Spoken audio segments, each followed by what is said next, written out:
Kale musibye mutya mwena abatulaba amanya nze Jonas Sentongo mbaniriza ate nate ku nkutu gwa omuganzo gwa Tindi Files wonna yakatwengako genda ddala maaso kubanga ate osubscribinga enesimuko y'ebirungi ate era n'ebyesanyu awo wa olunaku olwaleero twegatiddwako n'omukyalo ow'amaanyi ennyo ku TikTok avujja be bamu kuba ku tebendera wamaanyi abantu abasinga bamumanyi nga Nessim si Nessim oli music producer wabula film producer weewaawo sigenda kubanga ate mwogerera agenda kuba ate atubuuzaako ate tweyongereyo n'ebyo byatuletedde olunaku olwaleero wano ku TikTok oba njogere ntya entalo ezisinga zonna zeetooloredde ku ye batiktokers bonna be mumanyi ab'amaanyi batambulidde mu ye buza kuba tulaba abanaye amanya gange nze Nessim film producer otyo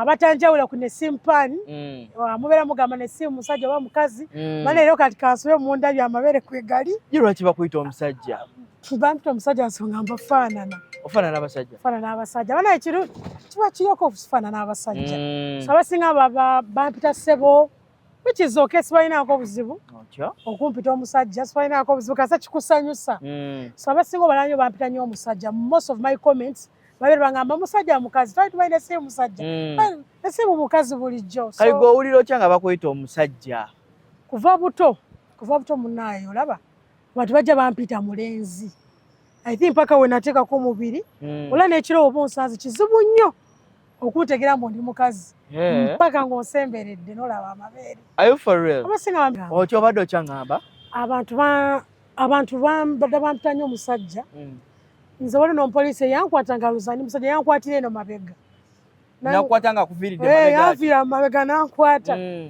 ne mugamba mukama wange kiki nangamba obudde oli mukazi okakasa yakwatira ki era yakwatira nali ntambula bino ekiro nvimba nembagula byakulya ate sigwalimu kanene akabawuna ako yannengera oba yandabanga kifeesi yannengerera eri Nessim lwaki gwe weetwala mu mbeera bweti tuyagala kuddakaawo wekube ka lipstick okole ka viiri buno bwendaba bwe bateekako abakyala oyambale ka dress ka high heel tebikunyumira ebyo binyumira bulaadi sikirootanga nako kubanga nze ondaba nja kuwa ebifaananyi byange ojja biraba kuva nga nkula nkuzenga tomboy era ntera nnyo n'obbalaga ebifaananyi byange kuva nga ndi muto era ondaba nzije banyambaza ng'abasajja tebanyambazango ng'abawala ekitegeeza kyaviira ddala mu famire yammwe waka maama taata nakulira mu famire nnyingi ate nga nakula nnyo n'abalenzi kati engeri nakula n'abalenzi ate nga nze first born wa maama wange kyagali agala nnyo abalenzi kuba yanyambazanga kirenzi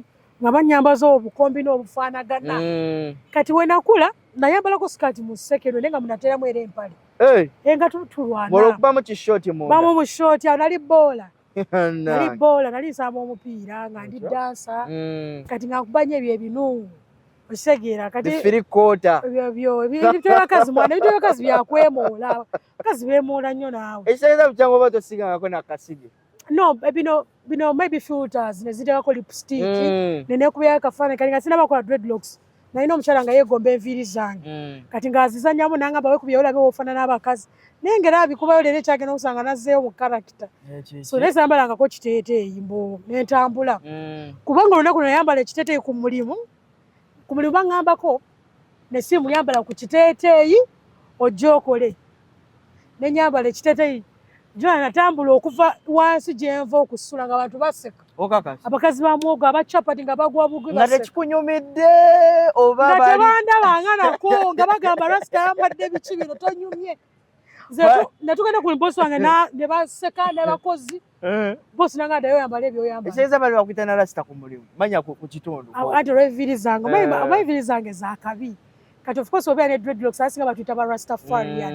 ate ndi mu Jamaica nawo nagamba luli ndi mu Jamaica sobuze kuba Jamaica bana mapatwa people what's up that day I hope you're doing good everything Chris man no oli mu Jamaica ebyaddala weteekayo bwete ndi mu Jamaica jasira kulira Kampala tuli bayirire taata wo mu Jamaica nnyo n'amaanyi mu Jamaica tuli bapatwa obadde okyanyinyonnyola wakati kwegamba embeera z'ekikyala nze kangu eseetulu yange ko namundabirwamu onna ku baganda babawala nyinayo abasaidia mama wange. Omanyize ndi awo makati sina kiddako. Ndi awo. Kati boye munyumyamuko nabyo ku bintu by'ekikyala by'ekikazi. Bato bange bamanyira bo banvaako buvi. Kwa nyina muto wange Michelle yaŋŋambako nali ngenda ku mulimu ne fuluma ne siga ekizigo ne okubawa ekiwoowo naŋŋamba gati weerabye mu ndabirwamu. Jiga bwala balina okuteekako obukowekoowo obulinga akanyonyi. Wesiga akazigo kanonge ng'oletunulidde mu ndabirwamu. Nteka sitankola kino nenda maybe nga netunudde mu ssimu. Sina obudde nawe bwakwemu. Teweetunulangako mu ndabirwamu. Seetuna mu ndabirwamu. Ewojja ewange teri ndabirwamu. Bakyali bange basobola okugamba. Kambuuze kadi obutobo bwonna oba obuvubuka bwo bwonna tobadde ngayo na muninkini. Munnaaye bantya. Abasajja bantya. Jona abasajja bantya bana ne kaakati. Okakasi. Abasajja bantya akulabira eri nasooka kuba mu ttooki n'alaba nga ogenda mu kuba bukubi. Era ngenda nakola vidiyo amaaso nga mbeta nga abanŋambire bajje bampasa. Naye nga bo baagalamuko oba nawe toyagala. Nze nsala wanaawe bwe buzibu bwange. Kambuuze n'essimu bw'aba musajja oyagala wa kikaaki. Sina kye mbaagaza bannaaye Jona musajja anyongerako kisaawa zo. Bw'oba omufunye ate atya oyagala afaanana atya? Sina maybe ofuneyo kimpi Joni gwe nnaakubaakuba. Nga nze. Kati gwe twesobola. Anti wonyiriza wenkukubira wenkusitulira nenkasuka wabweru. Kiki? Sina budde. Saa zo twagala ssente Jona. Kigeza okubira ddala abasajja. Nkuba. Gwe Jona ndudde n'okukuba ku muntu ze kankubulira. Oyagala kubamu ku muntu. Nina we nakusanga wali ositudde olutalo. Tondaba nze bakubanga naawe sina jogo. Nina we nakusanga wali ositudde olutalo bakomako bukomi. Bankwate no neno wala abapawusa abandiko. Naso ne munyoza na mukono ogumu bwenti. Oba weesiga ki? Neesiga amaanyi. Olaba abantu balowooza okwera omunene guba mukka waliwo n'abakiŋŋamba. Bagamba jangu nali nakubako ebikonde by the way. Just nembinyuka nga ndaba tebiina. Wabitraininga ng'okubira ddala. Twatreininga ebikonde awo ekyengera. Abaana b'ekyengera batumanyi twakubanga ebikonde. Kale ng'ozannya bya kiwala oba nga n'abalenzi baba kuwa? Nga bampaana abalenzi bandabanga nnyo ng'omulenzi ng'omuyaya akutuuzaako gulooza ati nange neepikira mu balenzi wadde mmanyi ono ayinza okubako kyakola. Naawe obalabalamu n'ogamba ono. Kati Jona olaba onkyankalanya nange nyina backup. Oba ng'onsingamu manya nyina backup. Kati ogamba ntambula nzekka. Weemalaliza bw'oti nze wano ntandika kati bawala bannange abo mbeekubira. Omuvubuka nkwejjamu naye nga manyi na backup nga tukwasa amanyi. Olinamu ku ggaali. Tubakuba n'ekibooko tatwala mu Power King baleese akajagalalo. Akuba kibooko ne badda engulu. Kale n'essimu olwaleero njagala tunyumyemu ku mboozi ez'enjawulo naddala ezigenda ddala maaso ku TikTok. Tukulaba mu ntalo ezisinga okuba ng'ate zihappeninga ku TikTok ng'ate ozeetabamu ozeenyigamu. Juzi olutalo lwe twakavaamu olwa mwana mulenzi Dr. Sefuko ne mukyala we kale ex we ba ex be Nakanga Kakosa ne Joey twakulaba nalwo olwetabyemu. Twagala kumanya lwaki abawala banene ababiri beegatta basobole okuba ng'ate balwanyisa Sefuko. Nzolaba kyensobola okugamba Jona nze kino kigambe nnyo abantu. Sefuko kyali wange nga ne TikTok tenabeerawo. Mwe mumulabidde ku TikTok Sefuko kyali wange nga ne TikTok tenabeerawo. Teza muludde mwembi. Likes of ne Brina abadde kyali wange. Brina Slimbe abadde kyali wange nga ne TikTok tenabeerawo. Nina ba TikTok zaba abamanyi be mundaba nabo nga babadde bakyali bange nga before TikTok. Ze nyina erinnya by the way kuva ku Facebook. Ffe bali abali bakubanga wanuka ebikigiro bitegeere ebyo. Batwebalika okitegera. Kati zino entalo ziyingiramu wa. Sefuko mumanyi owulira Nakanga mumanyi mbu mukazi wa Sefuko bagenda okwedetinga nabimanya we byatandikira akakyangalo namanya kavuddewa same to thing no Jona okuba mukwana naliwo nalimu mu bbaala bonna kati mbaddemu awo somewhere. Joey bamujja mu bbaala. Joey Sefuko yamusanga mu Power King. Otyo? Kati ze kankugambe okumanya sisobola kwerabira Joey. Joey yali na mu kiteteeyi kya bbulu yali mu kateteeyi ka bbulwanga nga kawala kanyirira nga kalina we katudde. Joey nampita naŋŋamba nsobola okubuuzaako ku Sefuko. Ye yakuyita? Joey ye yampita kuba Power King bampitaayita nnyo. Sefuko ebiseera ebyo yali alina omukyala. Nga yali akawukanamu ne Nakankaka nga naye stress zimuli bubi nno nga pressure emuliko nnyo ku social media kati nga ebyabakyala abyesonyiye. kati Joe inawe yali atude nampita kwa nali mpita ayita omwo ne mulaba nangamba so obuuzako ku Sefco is it okay kwa muna bafani bajjanga nenga nengamba Sefco wali omwala mwana abadde akyaga kubuuzaako kati Sefco yakuba ye eriiso ng'omwana anyirira katukula nangambye one simu banaye eno gye bayita first love love at first sight love at first sight era olunaku lwennyini ne boogera nekola olunaku Sefco n'atwala Joe n'amutwala eka nekiggwa simanyi naye we baatavya we yatandikira otyo so nenga Sefco gamaze ayagala nnyo Joe yamwagala kitegera so kyamayi mugala nga heartbreak naye heartbreak ziruma zibaamu nibo n'abavumi obalaba beevuma kakati lwaki mu kaseera kano we baawukanye ate bano abaana ababiri beegasse okubanga banafuyiza ddala alinga nate kati ekyo saakitegeera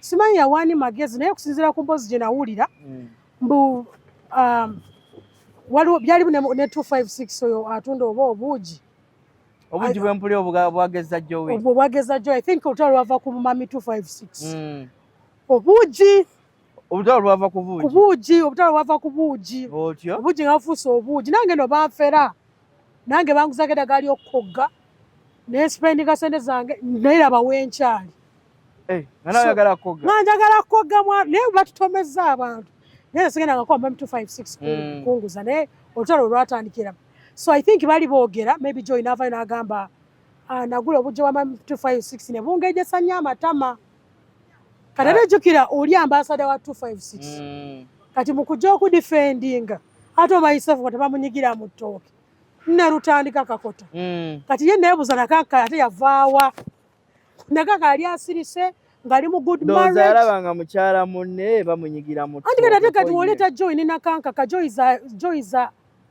we better aso batolinga bato za so kuba bato kati ani akomekeza aluvuddemu si yavuvaamu kati totali kakyota asobole era nagamba nakubira abali ne nakanka nengamba ate nakanka kawange lwaki azze mu bino kitegeera she has a child to protect ate Sefco omumanyi yakikubawo nga wakirabye bwa mwabamanyi anti mwamutinkudde era yabayisaamu eggaali ne bankubira muwoleeza nakanka ne bagamba naye mundeke sibimanyi buli lutalo lwagala ndugyemu lutalo mpolereze olaba mpolereza abantu naye nobody has ever come okumpoleza nga nakyenvunemu oba n'okungwana nga banene simu webali tebabeerayo nze nakanka kamwagala era ekyo kyasooka okuba ne ngamba nakanka nze nakubiranga ne nakanka ne mukatogendanga ku live tebakwita ku live ya muntu yona n'ogigendako basobola buli muntu abakolirako amawulire kituufu kyoyogera oli Joy one man hand okitegera Sefco one man hand obeesobola kyova wakasukona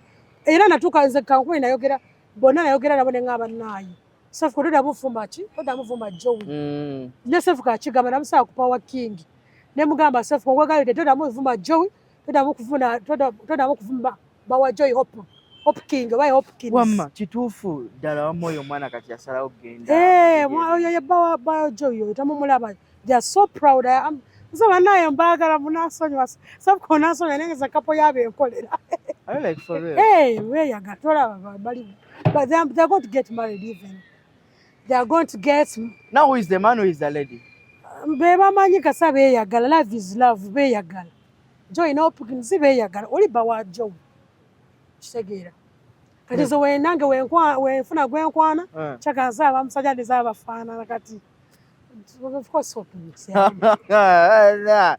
mutujoze no so kujoga you find where love is Joy waba yasalawo hope yamuwa mubiru bamutana mubiru kamwita mubiru Hopkins mubiru Hopkins mubiru tekako ka Mr mubiru ayagala muyita na Mr ya Mr si byakwagala kitegeera naye oyo omwana azimbye Joy tolaba amuzimbye atya Joy bwati we yali obuugi nadda obuugi akoze bizinesi y'obuugi beza Sefco yamwagaliza kati alina bweru omulaba mu Kampala wano baafuluma dda Joy wali eri UK goli eno mumukomberako mannyo bamwasaamirira bamukomberako amannyo kati Joy waali bamuleke era kankubuli olunaku lwe nagamba Sefco todamuvuma Joy ne Hopkins beza Sefco ya good friends whereby we talk on personal level teyaddamu bavuma anesi ngera bazzamu ne bamutankuula awo tajja siiko kwa yangamba singa tebantankula sijja banyiga cause Sefco by the way awekitiibwa Joe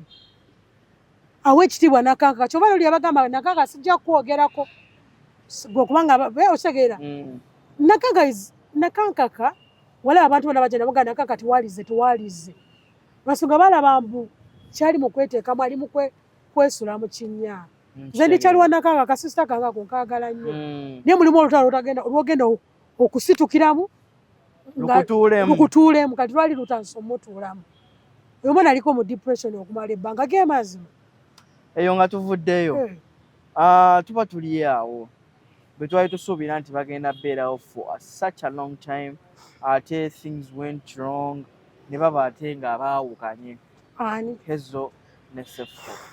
What's back of this? Era ku naluno olutalo nalukulabamu nze buli lutalo lwa TikTok kyomanya luyingiramu somewhere kati Hezo ze kankubulire kino ekintu kyasa okugamba Hezo mu bantu bonna okoyiza okugamba I'm speaking for girl child girl child must shine but you guys before you come to this guy onyumizanze oyina tunula wali onyumiza abantu mane bantu bakamba bulire tobakuba before going into any relationship understand one thing have two keywords you are using Hezo wagenda okujja wa Sefco wali omanyisa gazavuddemu nedduushi akuna Joey akuna Nakanka so wajja Sefco n'akuzimba erinnya bayina Sefco amuzimba erinnya Sefco n'akuzimba erinnya era ezo ntalo Hezo yali tagenda zibeeramu ne simanyi yavaayo ati okuzeenyigamu ne nali surprised kubanga yali agezaako nnyo okwewala okubeera mu oyo saga nga ne bamuyita ku live abagambe ba Sefco temubinteekamu naye kasita yafuna ono simanya abakampala mu mbona n'aleetera ddala amaalo bali mu kudeetinga nsonyiwa si mubi naye bali ku mbona yaleeta amaalo nga mangi yavaawa era kyaka baali bemanya ebusoga eyo tewamuleyambu abanakampala mu kumbona kati yazze ku Power King mu kifo ky'otuwa ebitegeerekeka awuza abanakampala mu mbona nyina tatu ya Hezo so what ne Hezo ayina tatu ya Sefco ekyaliko maybe ng'agijjeeko mu bakazi ba Sefco atalina tatu ya Sefco ye Nakanka nene Joy yali ajeeko ne Joy yali agina Joy yagijjako kyamayi Joy yagijjako kyakayinamu ya mubiru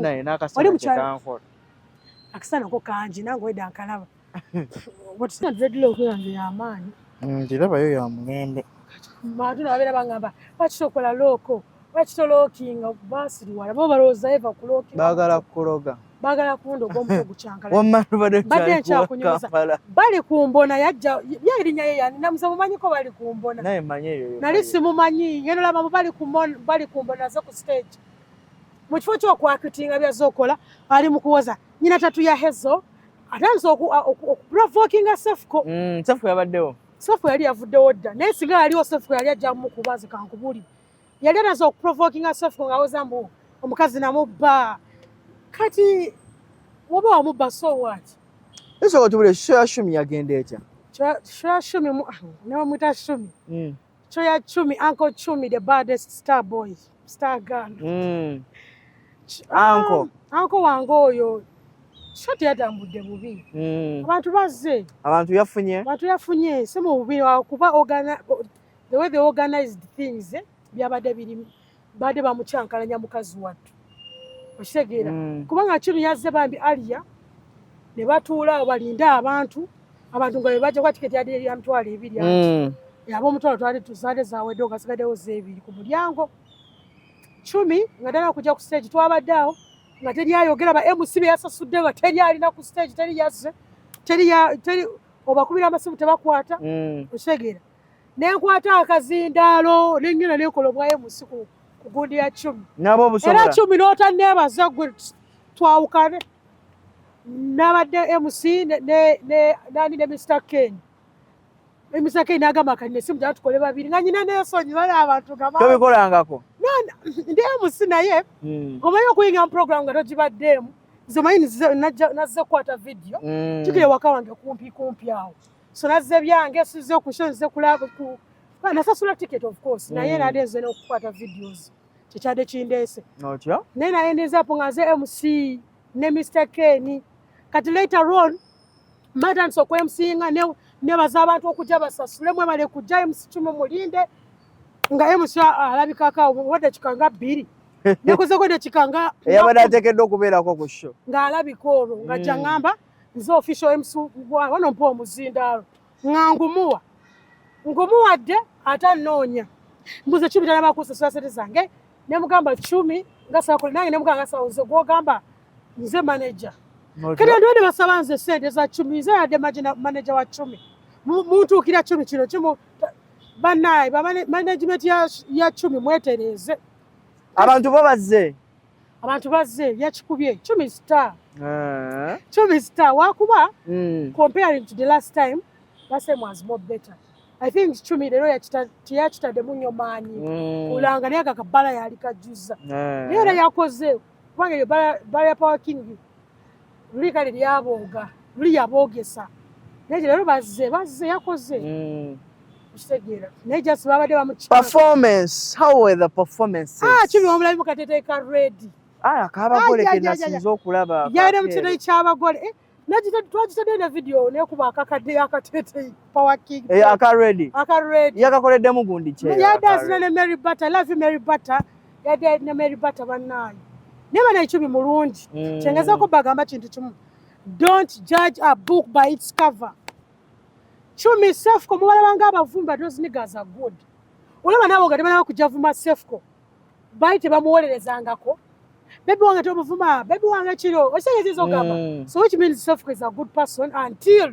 you mess with him messinga ne Sefco akuwa ebyo ate muleke wano okugamba mu Sefco avuma nnyo abamu mumusasula abavume ate ne mumwefuulira ne bamusasula abeevumire basasula Sefco abavume kyokka ne bamwefuulira musajja wattu gwe basula mu mbi baali bamufumiseeko amacupa oyo omwana ewa ku Power King abayayi baalumba Sefco bannaye mwoloba mulanga ki ate tomanyiza baali awo bajja gaali nambeze nagero nabanga bajjira Sefco sikwekubu baneze bajja nakunzitira bwereere waliwo yaŋŋamba bannaye otaaswa atya Sefco niba ne Sefco is my friend natya omuyayi okuba ecupa wanagawo ng'agenda afumita Sefco nembuuka bamuno mukabirizi nekannumira wiiki 2 togwa mu ntalo olwo baali baagala mujja nkumufumita naye nga ate abaagala omufumita kiraga bye bamu n'abamupangisa obbavu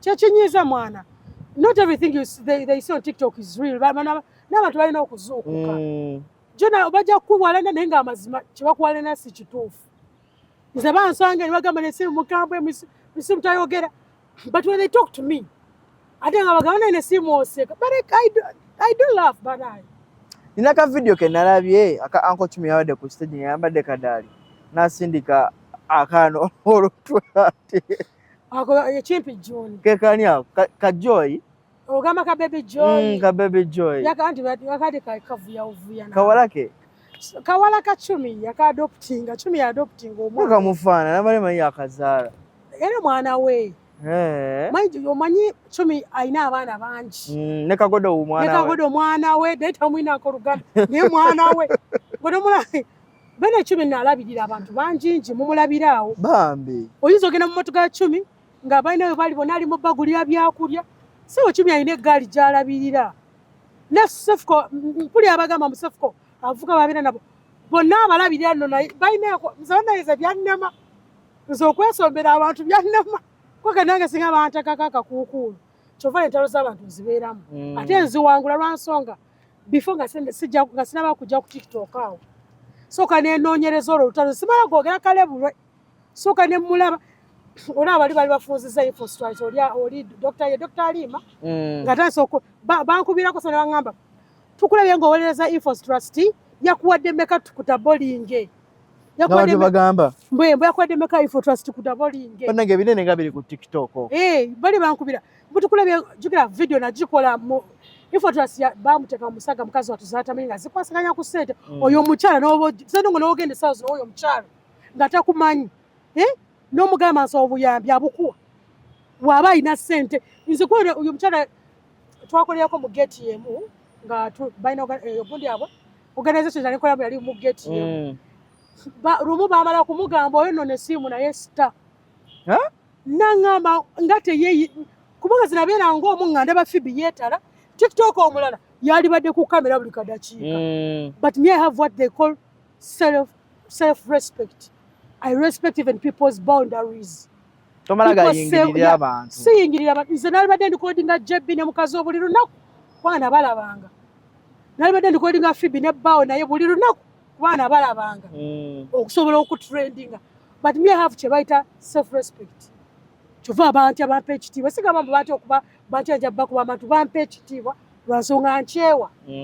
Kati ifo twasobola okusalako ekigambo ng'ebbanga linamala mulabirira nsobola otegera akakadde akamu ssente buzibu kati akakadde kamu kaleba ifo twasooka kuwa akakadde akamu ne bbaawe fashionista balema akakadde okakuwa baleeta ebbaluwa ya poliisi ya bulu peeni nga kiringa kiraamo baleeta ekiraamo mbu yabasibizza Nze nakera bukeezi nenkola research nenzija nempoleeza ifo twasi wallahi nze yazikiza olutalo olwo we namala okola evidiyo abaana ne babuuka ne mbawulira police bakira batyayo police letter n'ekiraamu kiri kyali kiraamu naawe ne bankubira nga bantiisatiisa gwe nesimu tukulaba okupa wa kingi siguddamu okuweereza info trust oba notokayo ekifaananyi kye kyonna tugenda kukuyisaamu ga ne bagamba mujje maza baenda kuyomba ne bagamba mujje oba muli bameka mujje kale nekola vidiyo nanga mpoleeza lya info trust nenjimuwolereza bakoma kulaba bulabi wuli era bademu ne bankubira mbukale info trust yakwadde meka ne bagazi talina kiyampadde tamanyi nakumanya mbu nemukolera vidiyo info trust naye bakyaka bamutagira vidiyo yatambula bambi yajabuzi nagamba tell them kungeraba nga kyenjogera kitegeerekeka kino soleeta kiraamo kya taata yafa neŋŋamba mbu bampadde bakuntu baluwa ya poliisi nga kiraamo peegi 2 olwo nenduggala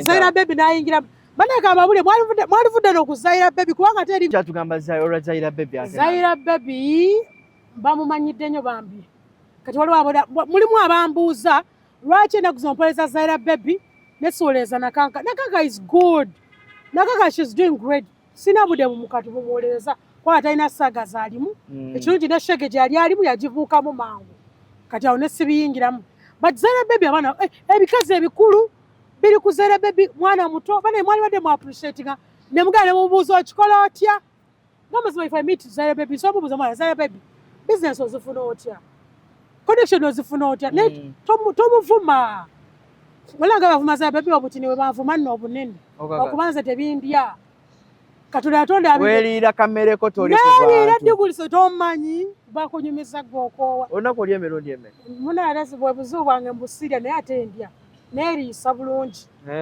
nyina best friend wange shuwa tuuka ne mga njagala kanyama nga kateeka nga mukuula ssente nawulire kakoko waali awo era buli anoonya shuwa jabbafu ku mmere mukunoonya sirya mbizi astagafula pu ndi musiraamu ali musiraamu naye sirya mbizi era ndi mulokole niyo mwana zamdi everywhere like MTN osabako osabira wabugeme nsabira kwa service nsabira ku watoto everywhere ogenda dreads ezo bozibikako kyanzija mu busiraamu kwetindira nagenda ko muzikiti mu kanzu kateba kubemi okakasa kateba nkube emigo nogenda muzikiti mbadde kanzu nagenda nenziba kanzu ya dadi nenjambala nengenda mu muzikiti kale batuula abasajja gye batuula batya abasajja sheeki n'abitegeera ne bagamba se swala yaffe nnamba bana okuva obusiraamu ne bunta era wali onyuma kibooko bali bakukwa kibooko naye nga omanyi nali mwana ne bagamba muleke kati yeefudde omulenzi kati yalowooza lwe mwafiitinga okumba abasiraamu balina amateeka kale jambala ekkanzu neesabira mu bakazi kale njagala tube ng'ate tufundikira osiibula abantu n'oludde olinawo ne shoyo bannamwe naye nga sinayogera ekyo banegamba bannaye buli muntu ali ku TikTok nga mundaba mu ntalo zino sonne zino entalo manzi just kuyambako bannange abatasobola kweyogerera mulimu abaana batamanyi ntalo nga tefe batuyita bya ntalo ate entalo zange sivuma muntu wabula njaba wa information omutuufu wadde mwabanningsa account yange which is okay by guys waba supporting nagambe jo yageze bweru ali mu maswape bamuleke bana jo ine hope si mubaleke Dr. Sefcom mumuleke bali kumbona nehezo Sefcom muveeko tabaliko okitegera nati music wa hezo yesabire nnyo atekemu amaanyi olwaki anti gundi yali amupushinga yamuvaako Sefcom abawala na Zaira Baby ku manyoke 15 Zaira Baby za star bagende omanyi Zaira Baby mwagala nnyo Zaira Baby agiswaga Queen Slim Bay nkugamba ba tiktokers benjagala abo no bakwatako ne okusala kukuba noyogera kusimbe n'omuvuma noyogera ku Zaira Baby n'omuvuma novuma nenaka n'omuvuma era kukuba novuma Sefcom novuma Chomi ovume agiswaga ovume Brand Love ovume Ivo Official ovume Emily abo bachali bange Ivo naye yabomba Ivo nange wenfulumira nange bomba nenjagala kuba siriki nani binakula ngo ninye Kenya ne ngamba nekai sima twaide mu suitcase so guys I have a show ninayo show ninakuzo mwezi 21 December 21 ninayo show jebaita amapiano vibe with Nice mujja tukuba amapiano banayi ba Blue Family bakuna bachimwe na mumpagire banasi mu bubi jino ino kungula ko ticket nawe njja kugula ko ticket bantu mwamba bererawo mujje mumpagire mu bulungi tubakuba mbabererawo mba supporting buli show njiberako jono mbera kushoza abantu nengula ticket yagala okuyita shot zizo mwizo gamba show zange netala newa kuba munaye aba media munaye bansosola oza bantegako nyama aso ne wande nja chimekinga mupita media za mwe basikiriza bampitako so ne bayita ne bagenda ne kumulala era nade ne Shira Price manja ganyo Shira Price Shira Price chimayo kaye muntu atero kunebaza by the way video jinalaba kwa Shira Price bana Shira Price love you so much Shira Price anebaza ne wansange eyo choba mufaako nnyo Shira Price bana akachala ko kamanyi kanfaako nakusanga nakuyita n'omubuzako ebibalo za ba TikTok abeera gata Shira Price teyeraga DJ Koko luli yali range nansubiza okungulya ticket kati abantu bwe batu betwe ye DJ Koko mastyle yafuka DJ kati Koko DJ wala chimanyi oka kansa bubu we emirimu oyo DJ mulamba Emily yakola enjala nasubiza Emily ogenda okola enjala n'obuzo ebintu by'abakazi sibisobola gisoga nali njagala nkole make up n'ere by'abakazi sibula abantu tuve wano. So guys, what's up my people? This is your girl Naisim. Jona bale kunchaza. Ntyo. Naye nga njagala bawayo abantu akalooza. Jona abantu babi. Nchikudiddemu ekirungi abantu babi Jona. We have tuna kibaita silent competitors. Tuna kitwita silent competitors. Mbwobera n'omuntu nga competing nawe nenga tomanyi. Nenga yakutta kitegeera ba TikTok abangi bagezezako okuwa obutwa naye mbataasa singa mwafaafadda ba TikTok mwina abawala be mukozeseeyo ne mubansuulira nammwe ngenda banewona nkumye ogenda balangi ngani naye kyo sijja mulabisa naye ba TikTokers mwane n'abawala beddeko bawala abali eyo singa TikTok yenda kukozesa tonoonya temuddamu kunnoonya nja kubba omuntu oluyi banoonya gwe bonna abawala bajja ne bannoonya gundi yankozesezza tuyambadde sente obaayo ate tebansanga ku parking bamanyi evambera ninga MTN everywhere you go you parking osangawo babasomba kyangamba obaayo gye babakwanira ate mbaayo bamala bakozesa nga waliwo yajja nanyombe sambu ali lubuto misimu twaliwo TikTok yafunisiza olubuto naliyo waliwo n'abasirimu banayinza nasonyiwa naye ngena bakubanga kati wakusiga sirimu ogenda mu ddwaliro omire empeke togenda gamba nesimu compensate me nenga bamumusiiga oba teyamukwala ati nabuuzako oyo muwala ogamba mbugundi akusiga sirimu gw'oli sure mbu tewalina sirimu oba gwoki oli mukulooza bulooza mu mbuto yoyo TikTok ye yali mulamu TikTok mulamu namugenda nze manyi batuukirira mu kukutu njagala mumwogera naye kamuleke musonyiwe tumusonyiwe naye temukozesa nnyo baana b'abandi naye nabo kababikozesa ebiwala bijagalala byegava abuwala ate nange temunamukunkwanakwana munsonyiwe temuddamu byonna ebikwana ebwera ebyo nyini byebijja ate ebimala ebigamba munaawe tukwaga ebiwala ebyo ate nekiri ekyali kizze ku cumi ate nakyo tekyasirikira muganda ekiri kiri ekyali gamba mu cumi yakikwata Wamma nako nkajjukira. Mbwe Bucumi yampa eddagala. Banne kino gamba ba tiktokers muva ku bantu. Omuntu abeerawo Jona ng'ayagala kukulwana. Okitegera ogamba oti ambu Jona nageza ow'omuntu nampa ebyokunywa nankiisinga. Kyokka nange osaze mu bbala tosaba nnamba wali osaba yaki. Ate kasa yaleeta ekisimu nga kiriko ne screen eyatise. Ngamba kati ate onayagala nange agambe mu nessimu yanyeso okwaza oba weekubye jje kwasinywa mwenge. Kati wogamba mu nessimu yanyeso omwenge nankiisinga. Oba watifu yawachuli omwenge namukiisinga. Bannange sibula abantu nessimu. Yeah, guys, I sign out. Thank you so much, Jenna, for inviting me. Always. I remain a film producer. I do documentaries. Yeah, I'm a film producer, guys. Ni mukazi musajja. AKA Tomboy. Ni Kibanda, gangster, mafia boss. Kale, olw'ensonga tugenda kuba tetuwunzikira ne nessimu. Tujja kuba tetwongera okumukomyawo. Tuwulire biki ebyenjawulo ebigenda ddala mu maaso eyo ku mukutu gwa TikTok. Olugambo nduyina. Buli kimu ye akyenyigira, buli kimu akimanyi. Ne bajja kunkuba. Kale, nze Jona Ssentongo omukutu Tindi Files, mbeere bulungi, mweraba.